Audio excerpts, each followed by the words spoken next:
संतोष देशमुख हत्या प्रकरणात मोठी अपडेट. फरार वाल्मिक कराड शरण येणार.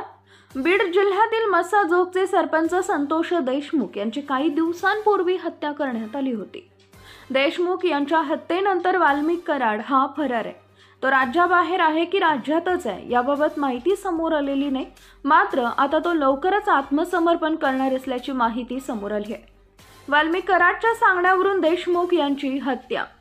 मस्साजोगचे सरपंच संतोष देशमुख यांच्या हत्येमागे वाल्मिक कराड यांचा हात असल्याचा संशय आहे. वाल्मिक कराडच्या सांगण्यावरूनच संतोष देशमुख यांची हत्या झाली. त्यामुळे या प्रकरणातही कराड यांच्यावर गुन्हा दाखल करावा अशी मागणी होतीये. मात्र कराड हा मंत्री धनंजय मुंडे यांचा खास कार्यकर्ता असल्यामुळे पोलीस त्याच्यावर कारवाई करत नाहीत असाही आरोप विरोधकांकडून केला जातोय. मात्र या प्रकरणात नवी अपडेट समोर आली आहे. वाल्मिक कराड आत्मसमर्पण करणार असल्याची माहिती. संतोष देशमुख यांच्या हत्या प्रकरणाचा तपास सीआयडीकडे आहे. देशमुख यांच्या मारेकऱ्यांना शोधण्यासाठी सीआयडीची 9 पथकं तैनात करण्यात आली असून 150 पोलीस कर्मचारी काम करत आहेत. मात्र आता वाल्मिक कराड पोलिसांसमोर आत्मसमर्पण करणार असल्याची माहिती समोर आली आहे. कराड हा सोमवारी संध्याकाळी किंवा उद्या सकाळपर्यंत बीड पोलिसांसमोर आत्मसमर्पण करणार असल्याची माहिती सूत्रांनी दिली आहे.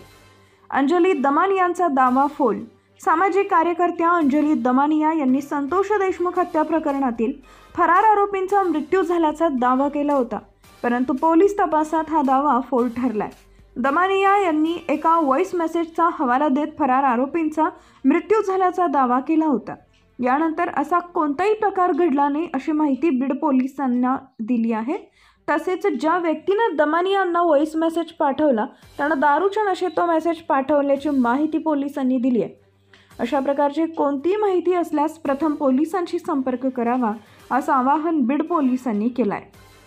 नवीन अपडेट मिळवण्यासाठी आत्ता लगेच आपल्या दिशा नैसर्गिक शेती या यूट्यूब चॅनलला सबस्क्राईब करा. धन्यवाद.